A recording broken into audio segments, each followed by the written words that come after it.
Le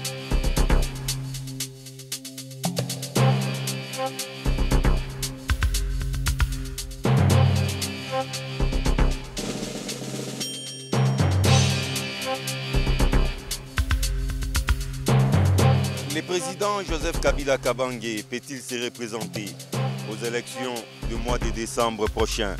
En tout cas, cette question est au cœur des débats en République démocratique du Congo.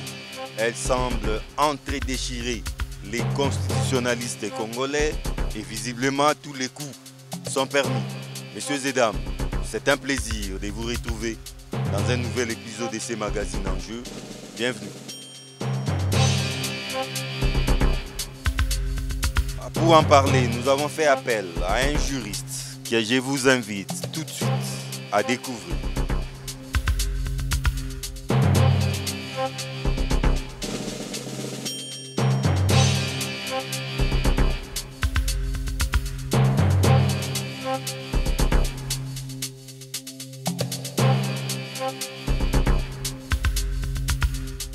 Jean-Cyrus Mirindi.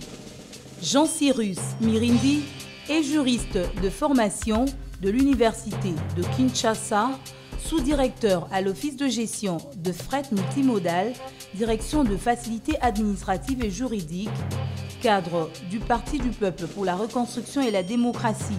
Jean-Cyrus Mirindi est chercheur en droit constitutionnel congolais, dont la dernière thèse sur l'éligibilité de Joseph Kabila aux prochaines élections fait débat.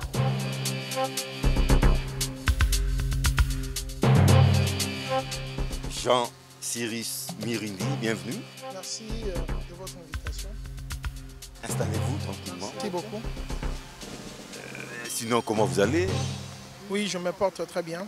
Ça se voit, vous allez me passer les termes. Vous êtes l'homme par qui les scandales pourraient arriver en République démocratique du Congo. Jean-Cyrus Mirindi, le président de la République Joseph Kabila Kabange, arrivé fin mandat depuis le mois de décembre 2016, a-t-il la possibilité de se représenter aux élections jusqu'alors prévues au 23 décembre prochain? Oui. Parce vous que répondez directement oui. Oui, parce que la Constitution lui donne droit. Comment ça? La Constitution lui donne droit. Voilà pourquoi je dis ce n'est pas l'homme par qui le scandale arrive, c'est l'homme par qui la bénédiction scientifique arrive et éclaire tout le peuple congolais. La lumière scientifique. Oui, la lumière scientifique. Peu importe ce que les uns et les autres peuvent avoir comme opinion, la science triomphe toujours. Affirmation péremptoire, démontrez-le. Oui, j'aimerais considérer d'abord que j'ai fait des recherches qui m'ont pris 5 ans. La problématique était simple, celle de savoir si oui ou non la révision de 2011 n'avait pas touché les matières interdites par l'article 220. Et cela m'a amené à examiner la problématique de comptage des nombres de mandats du président de la République au regard de notre Constitution. Quel est le régime de droit qui permet de compter le nombre de mandats? Et mes recherches m'ont démontré noir sur blanc qu'effectivement, le régime électoral du président de la République est posé par l'article 71. C'est cet article qui permet de produire le mandat, son nombre ainsi que sa durée. Et partant de là, au regard de la règle de l'immutabilité constitutionnelle, il est interdit de toucher les principes et le régime de droit qui organise l'élection du président de la République.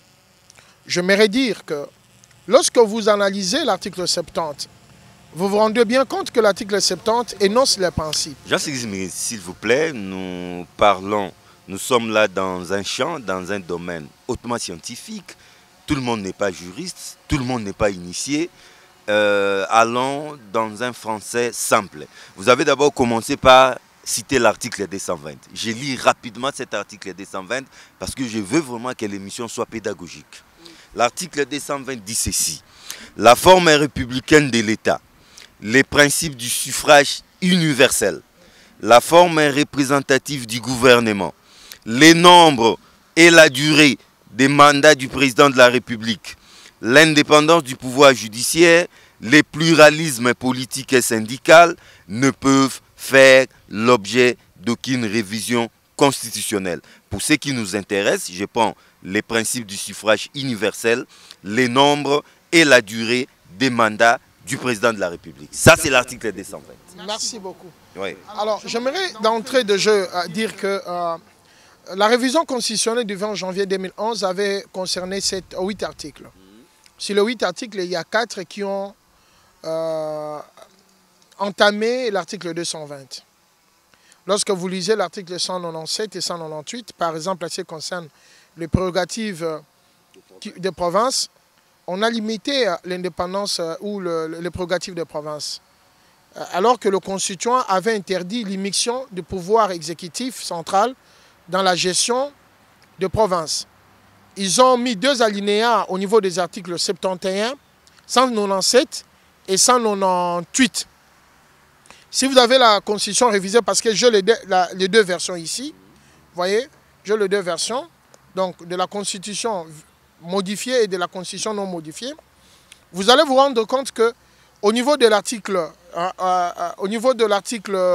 197, le dernier alinéa, l'article 198, le dernier alinéa, on donne prérogative au président de la République en cas de crise entre l'exécutif provincial avec le gouvernement central ou entre l'exécutif provincial avec le gouvernement, avec l'Assemblée provinciale, que le chef de l'État puisse décider. Alors que le constituant originel en 2006 avait prévu le mécanisme au niveau juridictionnel. C'est-à-dire s'il y avait des conflits à ce niveau-là, seule la justice qui pouvait départager. Les présidents de la République n'avaient pas le pouvoir de dissoudre l'Assemblée provinciale, moins encore de relever le gouverneur. Seul le fonctionnement de l'Assemblée provinciale qui pouvait déterminer cela. Donc déjà partant de là, vous vous rendez bien compte qu'on a touché à l'article 220. Donc c'est une façon de réduire les prérogatives des provinces et entités territoriales décentralisées. Mais oui, parce que... Verrouillé dans l'article 220. Oui, ça c'est... Jusque-là, je vous suis. Ok. Lorsque vous comprenez déjà qu'on a déjà bougé, parmi les matières protégées, on a déjà réduit les prérogatives des provinces alors que le constituant originel avait interdit. Deuxième élément, pour vous démontrer aussi qu'on avait déjà touché, c'est l'article, comment dirais-je, 149. Lorsque vous lisez l'article 149 non modifié, le constituant, dans son entendement, dans sa philosophie, il incorpore le parquet comme faisant partie de l'indépendance du pouvoir judiciaire. Mais la révision du 20 janvier 2011 va détacher le parquet comme faisant partie de l'indépendance du pouvoir judiciaire. Et en ce moment-là, le parquet va commencer à recevoir des injonctions venant du ministre ayant dans ses attributions la gestion de la justice. Vous comprenez par là qu'on a déjà violé... On a battu en brèche l'indépendance du pouvoir judiciaire selon l'entendement du pouvoir constituant originel. Si vous lisez l'article 149 non modifié, j'ai ici, et l'article 149 modifié, vous vous rendez compte, parce que là on a parlé de l'indépendance du pouvoir judiciaire. On a touché. Or, la règle de l'immutabilité interdit cela. Nous arrivons au niveau de ce qui concerne le suffrage universel et pour ce qui concerne les nombres et la durée du mandat du président de la République. À ce niveau-là, il faudrait d'abord intégrer qu'on peut compter le nombre de mandats ainsi que sa durée si au préalable on a produit le mandat. Il faut d'abord produire le mandat. Le comptage des nombres est lié à la production de mandat. Ou à la naissance du mandat. À la naissance du mandat, il n'y a pas autre chose. Cela voudrait dire que les règles qui produisent le mandat, ce sont les mêmes règles qui réglementent le nombre et la durée du mandat. C'est un tout. On ne peut pas dissocier parce que si on touche un des éléments qui contribuent à produire le mandat, inéluctablement, ça affecte et ça a une incidence au niveau du comptage du nombre de mandats. C'est ce que le constituant a voulu. Or, lorsque vous voyez bien en ce qui concerne la production de mandats, on vous dit, l'article 70 comme principe, il vous dit... Non, mais il faut toujours lire. Hein? Oui, oui, je suis... Article 70, ouais, lisez. Article 70. Le président de la République est élu au suffrage universel direct pour un mandat de 5 ans renouvelable une seule fois. Ok, vous avez lu l'article 70. Lisez encore l'article 71. Le président de la République est élu à la majorité, ça c'est l'ancienne version. Oui, la nouvelle est ici. Vous pouvez lire les deux. Le président de la République est élu à la majorité absolue des suffrages exprimés. Si celle-ci n'est pas obtenue en premier tour du scrutin, il est procédé dans un délai de 15 jours à un second tour. Voilà. Toujours c'est à la recherche de la majorité absolue. Alors, j'aimerais dire que, vous voyez, l'article 70 énonce les principes de l'élection, le principe du suffrage universel avec sa modalité directe. Énonce aussi la durée du mandat ainsi que le mandat. On dit le mandat est de 5 ans, renouvelable une seule fois, le nombre. Mais nulle part l'article 70 organise la matérialisation de ces principes qu'il vient d'évoquer. Nulle part. Nulle part il organise le régime de droit, de principes qu'il a évoqué au premier alinéa. Mais vous allez vous rendre compte que la matérialisation, l'exécution, l'expression des principes posés par l'article 70 sont prises en charge par l'article 71, qui est le régime de droit. Sans l'article 71, vous n'aurez jamais alors... 71. Oui, vous n'aurez jamais alors l'expression de principes posés par l'article 70. Vous pouvez les lire.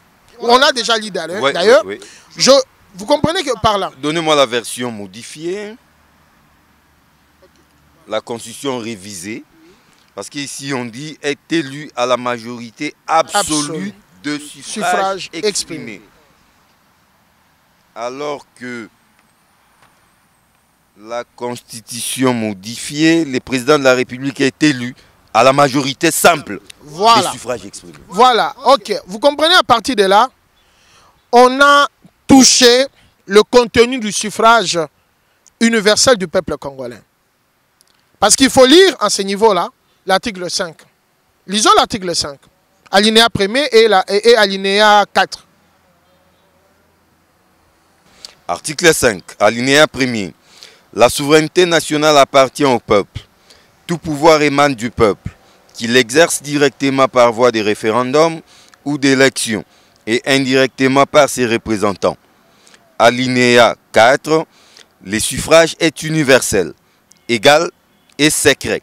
Il est direct ou indirect. Ok. Donc, vous comprenez par là que le vote, le suffrage, le scrutin est le moyen par excellence que le peuple congolais donne son pouvoir, donne mandat. La souveraineté nationale s'exprime par la voie des urnes. Mais comment vous allez déterminer cette souveraineté nationale? Parce qu'on vous a dit le peuple, c'est à lui qu'appartient le pouvoir. Mais il donne ça à qui? Le suffrage, comme on peut dire au niveau de l'article 70, sans le mot de scrutin, sans les scrutins, le suffrage restera lettre morte. C'est une vue d'esprit. C'est une vue d'esprit. Seul le scrutin qui vient faire parler le suffrage. Oui. C'est le scrutin qui vient matérialiser, prendre corps, vous dire, voilà la personne que le peuple a donné sa souveraineté nationale, a donné le mandat représentatif du président de la République. Pendant telle durée. Pendant telle durée. Et le peuple donne son mandat par le mécanisme de scrutin. On vous dit, lorsque vous allez aux élections, comment vous allez savoir que la souveraineté nationale par rapport à la compétition de l'élection présidentielle est dévolue par le choix du souverain primaire à tel monsieur ou à telle personnalité? C'est par le suffrage de la majorité absolue. C'est la majorité absolue du suffrage exprimé qui confère la souveraineté nationale à un individu, à une personnalité. Mais déjà à ce niveau-là, lorsque vous analysez l'élection de 2006, vous vous rendez compte que le contenu de l'expression de la souveraineté nationale a changé. Non, 2011. De 2011 a changé. En 2006, le contenu qui confère, comme on dit, compétence d'attribution du mandat du président de la République comme moyen d'expression de la souveraineté nationale, c'est le suffrage exprimé à la majorité absolue. C'est-à-dire 50 plus 1. Oui, la moitié du quotient, la moitié de gens qui sont allés réellement voter. C'est-à-dire exclusion au bulletin nul, exclusion au bulletin blanc, exclusion au bulletin aux abstentionnistes. Mais ceux-là qui ont fait réellement le choix d'avoir choisi, de vous avoir choisi ou de m'avoir choisi, on comptabilise ces voix-là et on dit celui qui aura la moitié de ces voix-là, c'est celui-là que le peuple, comme expression de sa souveraineté nationale, a donné mandat. Celui qui n'a pas la moitié, personne n'a gagné, on passe au deuxième tour. Voilà, jusqu'à la recherche. Et au deuxième tour, maintenant, c'est majorité simple. Non, non, toujours majorité absolue. Ah, même au deuxième tour. Mais oui, parce qu'il reste à 2. C'est l'hypothèse la plus plausible de réalisation de la majorité absolue. On se retrouve avec quelqu'un qui a 30%, l'autre 48%, on refait les élections. Oui, il faut toujours quelqu'un qui doit avoir la majorité absolue. Absolue des suffrages. C'est-à-dire la moitié. Plus une voix. Voilà. La moitié plus une voix. Soyons pédagogiques. Donc la moitié plus une voix. Même les non-initiés, la maman qui vend du beignet au petit coin, doit comprendre ces débats. C'est ça mon souci. Je vous comprends, parce qu'il n'y a pas besoin de rappeler qu'on a été à la faculté. Je n'ai pas besoin de vous rappeler cela, vous le savez. Parce que vous avez choisi votre métier d'être journaliste, mais vous êtes juriste aussi de formation. Vous avez fini à l'UNIKIN. Alors, je dis, du point de vue de droit, le problème ne se pose pas. Parce que l'expression de la souveraineté nationale, c'est la majorité absolue de suffrage. Mais lorsqu'on arrive en 2011, on change. Ce n'est plus la même expression de la souveraineté nationale qui confère le mandat. Maintenant, c'est la majorité simple. En 2010, on peut élire un président avec 10%. Oui. Oui, suffrage exprimé. Et il suffit seulement d'être premier. Même si vous dépassez d'une voix, votre concurrent, adversaire, c'est fini. Vous êtes élu. Avec vos médiocres 10%, vous êtes élu. Oui, donc, fondamentalement, le contenu de l'expression de la souveraineté nationale a changé. Vous n'êtes plus dans le même régime juridique de droit.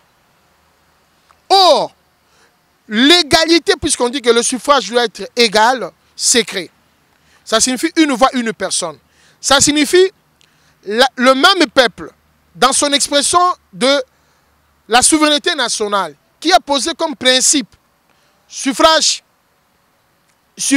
majorité absolue du suffrage exprimé, ça doit être le même peuple qui doit conférer, qui doit attribuer le même mandat en 2011. Le principe de l'égalité en termes d'attribution de mandat doit demeurer le même. Parce que c'est le même peuple qui va voter. Puisque c'est la même expression en termes de souveraineté nationale qui se constate par l'identification de la majorité absolue de suffrage exprimé dans le chef d'un candidat, ça doit être le même. Or, vous remarquez que déjà à partir du critère de l'égalité du suffrage universel, c'est plus le même peuple. Le peuple qui a donné le mandat par l'expression de la souveraineté nationale constatable dans le chef d'une personne à travers la majorité absolue de suffrage exprimé n'est plus le même peuple. La majorité simple des suffrages exprimés. Donc vous comprenez déjà qu'à ce niveau-là, fondamentalement, on a touché le contenu. Le suffrage universel est resté le même, c'est-à-dire le peuple va directement choisir ses dirigeants, mais le contenu n'est plus le même. Majorité absolue des suffrages exprimés n'est pas égale majorité simple. Donc, il y a là déjà fondamentalement une différence de taille. Or, le constituant originel de 2006, hyper intelligent, connaissant ce type de fraude ou ce type de dysfonctionnement qui peuvent avoir l'incidence quant à la nature même de l'expression de la souveraineté nationale, c'est-à-dire le choix du peuple, a voulu que le régime électoral soit verrouillé, en posant la règle de l'immutabilité constitutionnelle. Parce que la règle de l'immutabilité constitutionnelle voudrait dire on verrouille la matière, ses principes, ses éléments, son régime de droit. C'est-à-dire les régimes de droit qui organisent... L'article 220 de la Constitution. Oui. on verrouille la matière posée par l'article 220, récupérée au niveau de l'article 70, dont le régime électoral, le régime de droit est posé par l'article 71, on verrouille tout. Et la règle de l'immutabilité a interdit d'intervertir même les éléments. Tout doit rester no bouging, no touching. On ne peut pas modifier ni intervertir. Si vous osez, vous entrez dans une autre vie juridique. Alors qu'en 2011, entre guillemets, les je reconnais de l'Assemblée nationale, comme on aime le dire, les je reconnais, les gens qui connaissent, sont allés toucher à l'article 71. Les génies de l'Assemblée. Les génies. Les hommes hyper intelligents. Les surdoués. Sont allés toucher l'article 71. Et pourtant, c'est l'article 71 qui est le régime électoral qui est interdit. Conséquence logique. Mais ces surdoués-là, ils font partie de votre famille politique, Jean-Cyrus Mirindi. Écoutez, si vous me répondez ainsi, je vais vous dire que... Vous vous moquez d'eux, mais... Non, je ne manque pas... Ils font partie de votre famille. Non, je ne me manque pas de personnes. Ce sont eux qui ont bougé cette constitution. Non, mais je vais vous dire que... À la va-vite. Non, je vais vous dire aujourd'hui, ceux qui ont été même des tenants de cette thèse-là, ils sont aussi au niveau de l'ensemble. Vous voulez que je vous cite des noms? Ils étaient avec vous à l'époque. Non, mais écoute, ils ont fait alors ces crimes-là ensemble. Ils doivent assumer, c'est l'histoire de notre pays. Ils doivent assumer, il faut pas... Ils sont co-responsables. Ils sont co-responsables. Il ne faut pas qu'ils se disent aujourd'hui, c'est la majorité qui veut tricher, c'est tout ça. Non, c'est vous qui avez fait ces choses-là. Et même l'opposition, elle est responsable. Le MLC. Non, l'opposition avec laquelle la porte à l'époque. Lors du vote. L'opposition avait le moyen de faire bloquer ça en saisissant la Cour constitutionnelle. À l'époque, c'était la Cour suprême de justice qui faisait d'office. Parce que, comme vous le savez... Cette majorité mécanique... Non. C'était déjà de la peine perdue. Non. Je n'ai pas dit au niveau du Parlement. Je dis au niveau de la Cour suprême de justice. De la Cour. Non. Alors là, c'est un procès de tension. Là, on n'est plus républicain. Parce que si nous avons un problème entre moi et vous, la seule personne qui peut nous départager, c'est la justice. On doit éviter de se rendre justice. La constitution de notre pays, pour faire face à la délinquance constitutionnelle, le constituant a prévu comme mécanisme de prise en charge, pour éviter une fraude à la constitution, le contrôle par voie d'exception ou par voie d'action. Et on dit bien que si vous suspectez une loi ou une disposition en contradiction avec l'esprit et la philosophie et la lettre de la Constitution, vous pouvez saisir le juge constitutionnel. Le MLC avec ses alliés avait plus de 50 députés parce que la loi dit le 1/10. 50 au niveau de l'Assemblée nationale, 50 députés. Ils pouvaient le faire. Au niveau du Sénat. Ne les poussez pas à laisser fatiguer. Non, alors, comme ils savaient estimer nous que... Nous connaissons comment fonctionne notre justice. Non, ça c'est un procès d'intention. Ce n'est pas républicain. Parce que l'article 1er de notre Constitution dit la République démocratique du Congo est un état de droit. Il ne faut pas dire ça parce qu'ils ont fait ça récemment par rapport à la loi électorale. Et ils étaient prêts de l'emporter. C'est parce qu'il y a eu égalité de voix entre les membres de la Cour. Alors, évoluons. Donc, c'est pour dire que en 2006... En 2011... Le péché à ne pas commettre, c'était de toucher un article verrouillé. Un article verrouillé. Non, un article dont les matières sont verrouillées dans l'article 220. Voilà, vous avez compris. Alors, ils ont touché cette matière-là. Ils ont touché l'article 71, qui est le régime électoral du président de la République. C'est cet article qui vous produit le président de la République, qui vous produit le mandat. Parce que le mandat, il y a une personne. On change les règles du jeu. On change même le contenu de l'expression de la souveraineté nationale, de la majorité absolue à la majorité simple, sans même consulter le propriétaire, le souverain primaire. Parce que quand on verrouille de matière, ça signifie quoi? Si on s'est trompé, si il y a eu des problèmes, vous, le pouvoir constituant dérivé, vous devez seulement faire une proposition et renvoyer cette question-là au pouvoir constituant originel. C'est-à-dire par voie, le peuple, par le référendum. La voie référendaire. Mais il faut soulever cette exception-là, où, comme je dis, le problème de la fraude à la Constitution, avant la promulgation et après la promulgation, et avant que le juge constitutionnel puisse trancher.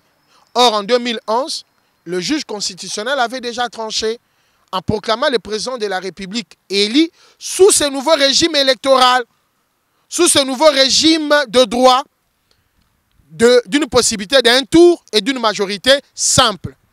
Donc aujourd'hui, il n'y a plus match. Le président de l'UNC, Vital Kamerhe, pour ne pas le citer, était allé en contentieux électoral présidentiel.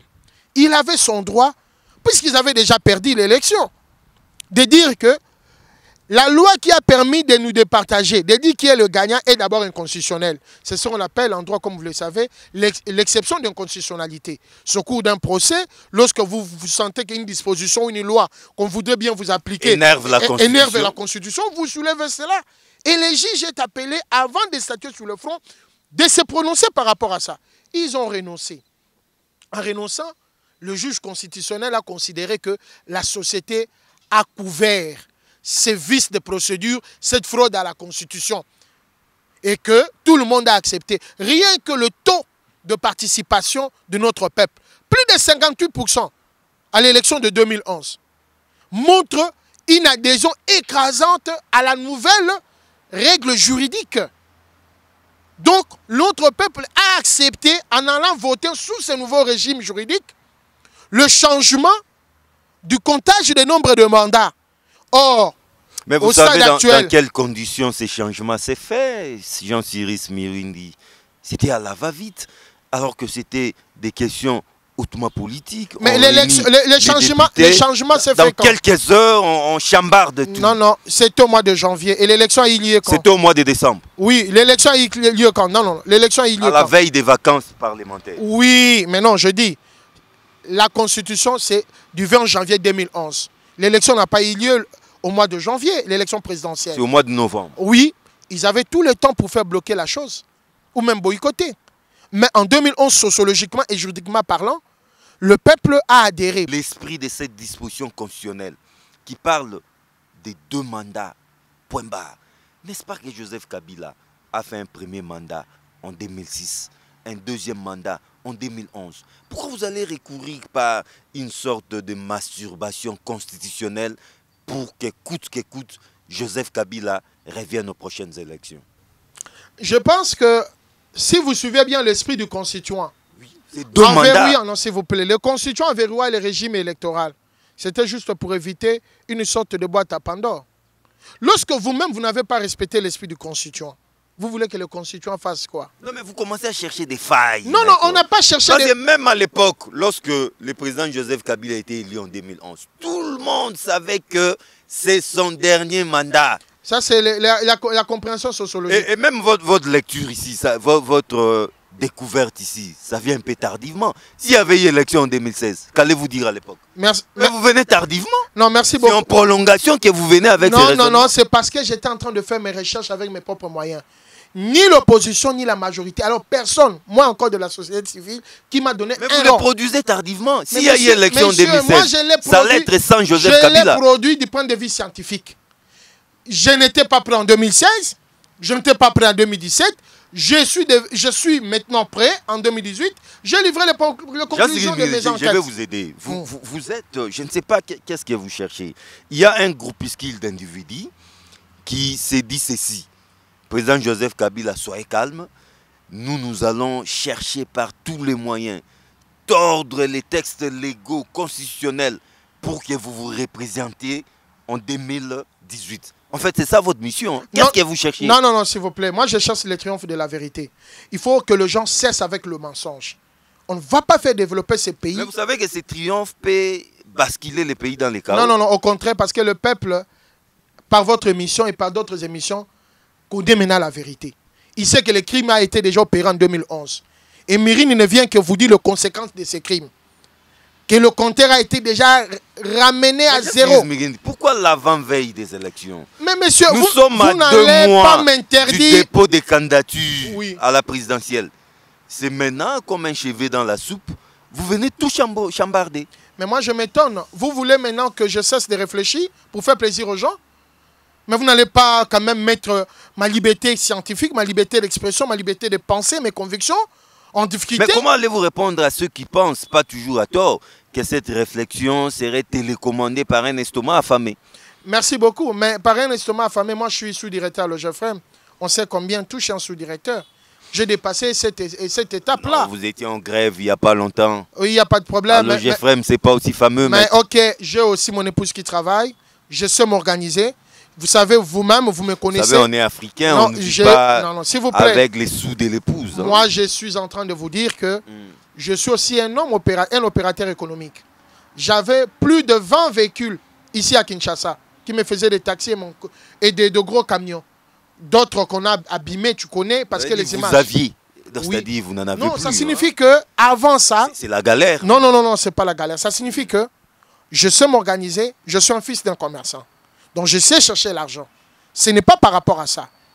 Donc ce n'est pas... Si lui, il était allé à la CNI comme vice-président parce qu'un estomac était fin, c'est libre à lui. Mais moi, je pense que ce que je fais, c'est de la science. C'est par faute d'arguments scientifiques qui sont en train aujourd'hui de chercher à me salir. Ce n'est pas en m'insultant, s'il vous plaît. Oui. Ce n'est pas en m'insultant qu'ils vont avoir raison. Je voulais préciser une chose. Qui est derrière vous? Qui est derrière vous? C'est toujours... Vous savez, les Quinois savent bien l'exprimer. Abisoko moni mwana soso, avimbi na nzungu. Yeba ke maman na yaza pembeni wana. Mais qui vous pousse là? J'aurais même appris qu'on a interdit votre passage à la chaîne nationale. Mais qui vous pousse en réalité à réfléchir de la sorte?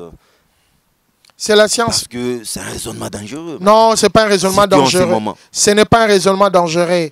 C'est ce qui fait évoluer la science. Vous savez, les recherches, c'est ce qui fait bouger et faire évoluer le monde.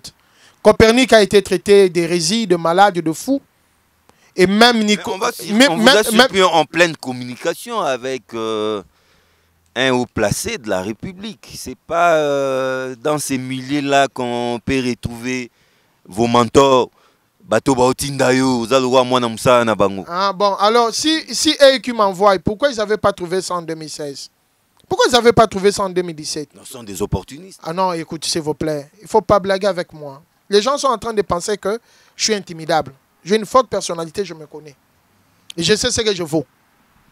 Mais cela n'interdit pas d'avoir des relations, parce qu'au-delà de ma casquette scientifique, je peux avoir des relations au niveau de l'opposition, au niveau de la majorité. Et ceci ne m'interdit pas.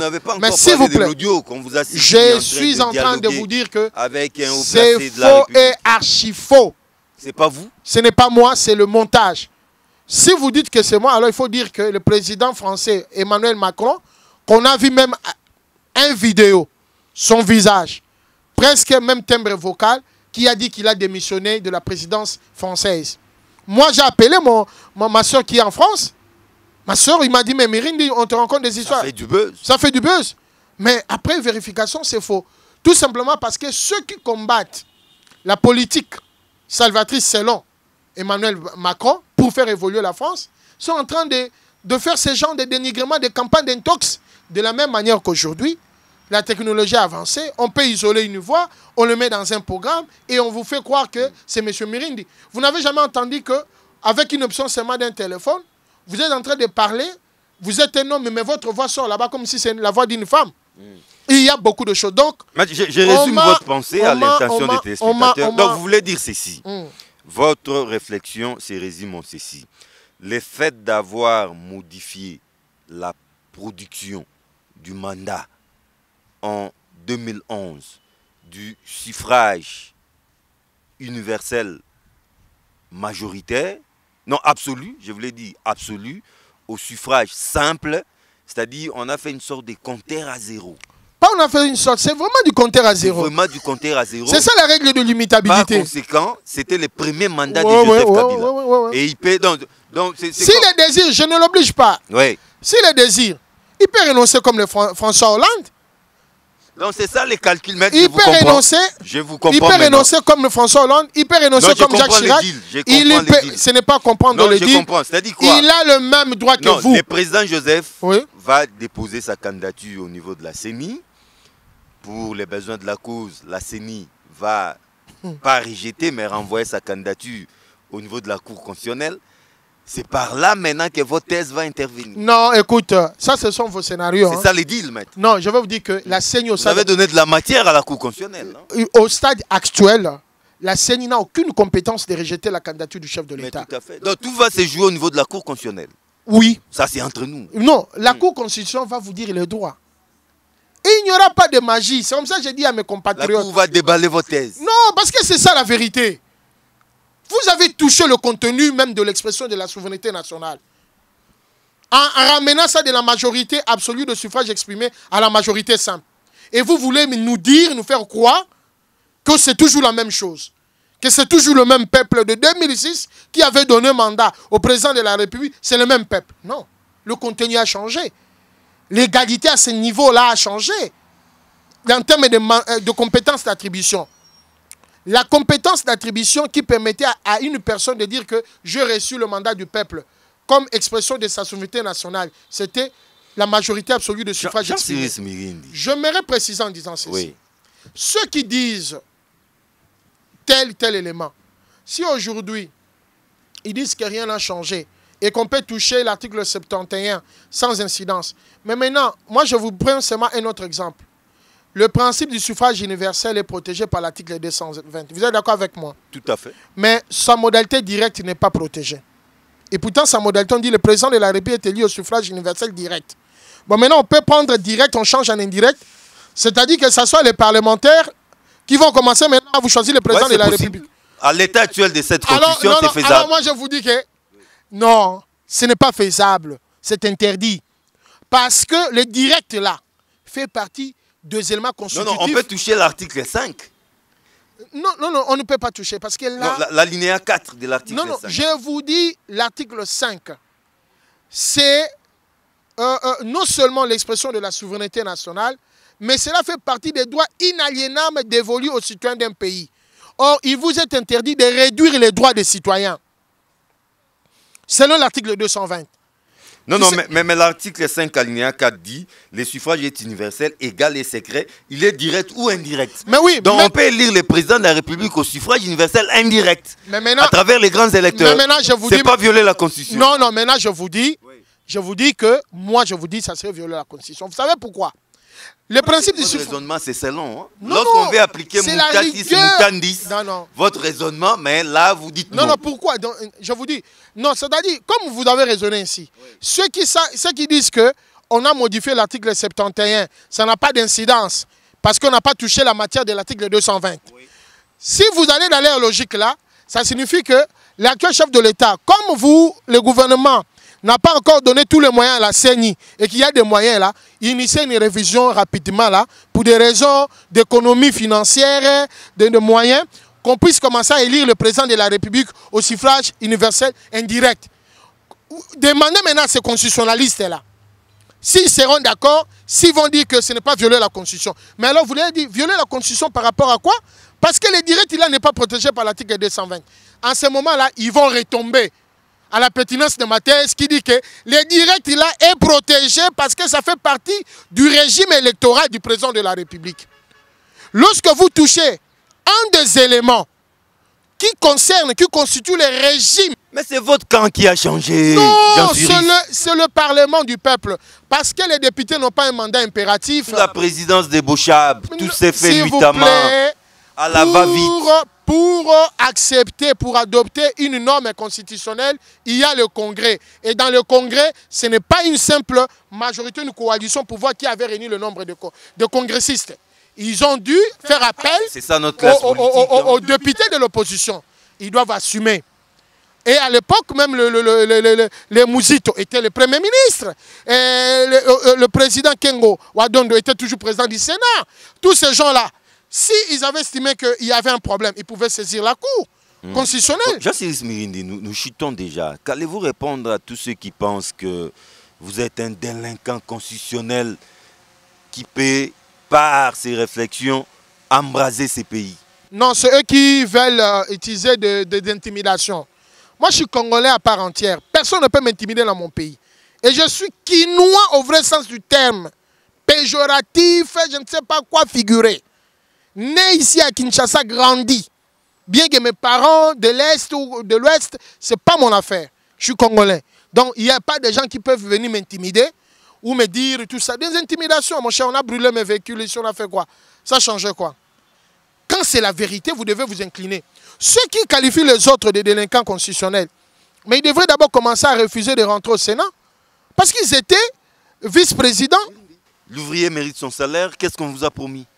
Non, non. Après cette rude bataille. Non, s'il vous plaît. On vous a promis quoi? On n'a rien promis parce que c'est ma recherche scientifique. Je suis en train de me l'ouvrier vendre. mérite son salaire. Non, ça ne sera pas. Là, maintenant, vous êtes au front, presque seul. Mais je me promets tranquillement. Vous m'avez vu avec un garde du corps?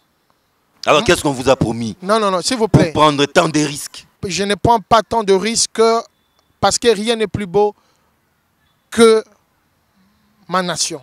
Rien n'est plus déterminante que les valeurs républicaines. Je m'aimerais préciser en disant ceci. Ça ne sera pas une honte si demain, je peux vivre de mes œuvres scientifiques. Le droit d'auteur intellectuel existe, c'est une propriété intellectuelle. C'est toute une œuvre scientifique. C'est toute une œuvre scientifique. Que vous avez baptisé comment? Non, c'est l'ouvrage va sortir. L'ouvrage, la problématique de comptage de nombre de mandats et puis tout ça là. En tout cas, Jean-Cyrus Mirindi, je n'ai pas vu 3/4 d'heure passer avec vous. Or, nous venons d'épuiser notre timing.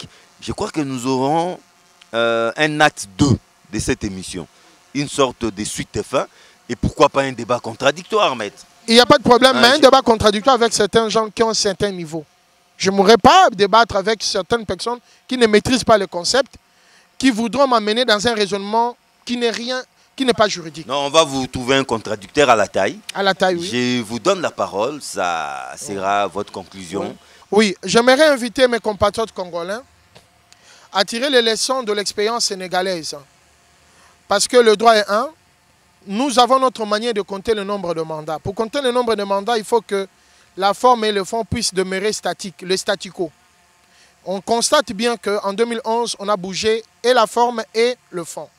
Au regard du principe de parallélisme des formes, la règle de l'immutabilité constitutionnelle avait interdit cela.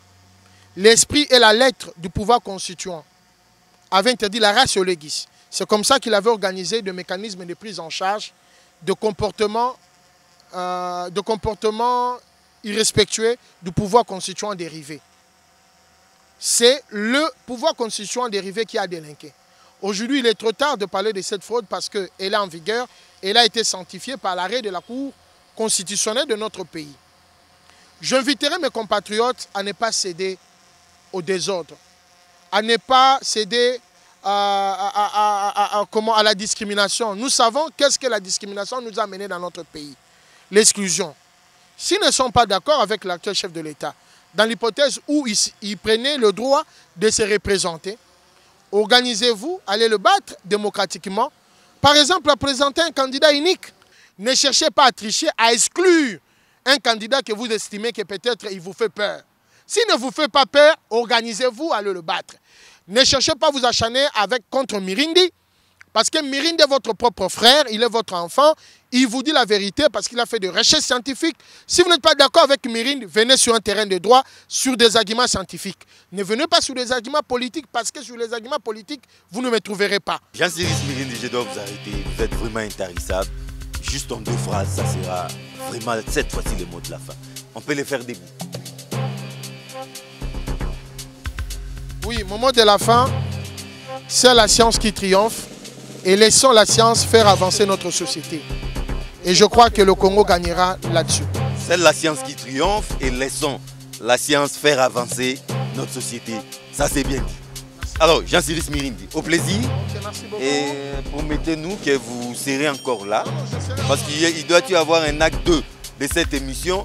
Et cette fois-ci, j'aimerais que ça soit contradictoire. Il n'y a pas de problème. Pour les besoins de la science. Je suis disposé pour le triomphe de la science et je serai toujours disponible. Sans insulte, sans argument politique, je serai là. En tout cas, merci d'avoir été là. C'est moi qui vous remercie. Merci. Bonne journée. Merci.